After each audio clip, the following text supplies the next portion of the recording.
High সবাইকে, happy friendship day.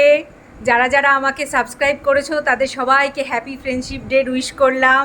আর আমার একমাত্র প্রাণের বন্ধু শম্পা, ও আমার কাছে এসছে। আমরা দুজনা মিলে আজকে ফ্রেন্ডশিপ ডে সেলিব্রেট করছি। এই দেখো, হাই, এই দেখো আমাদেরকে। আমরা দুজনা মিলে আজকে ফ্রেন্ডশিপ ডে সেলিব্রেট করছি। ও আমার বহু দিনের পুরনো বন্ধু। ও আমার স্কুলের বন্ধুও না, কলেজের বন্ধুও না, কিন্তু দেখো আমরা সব সময় একসঙ্গে থাকি। আজকে ও এসছে, সময় বার করে আমার কাছে এসছে, কেক নিয়ে এসছে। আমরা দুজনে মিলে কেক কাটলাম, সেলিব্রেট করলাম। তো কেমন লাগলো বল? ভীষণ ভালো লাগলো। আজকে স্পেশাল দিনে স্পেশাল বন্ধুর সাথে কাটাতে ভীষণই ভালো লাগে। এইভাবেই আমরা সারা জীবন থাকবো, একসঙ্গে থাকবো। তোমরা আমাদের জন্য প্রে করো, আমাদের এই বন্ধুত্বটা যেন এরকমভাবেই সারাটা জীবন থাকে।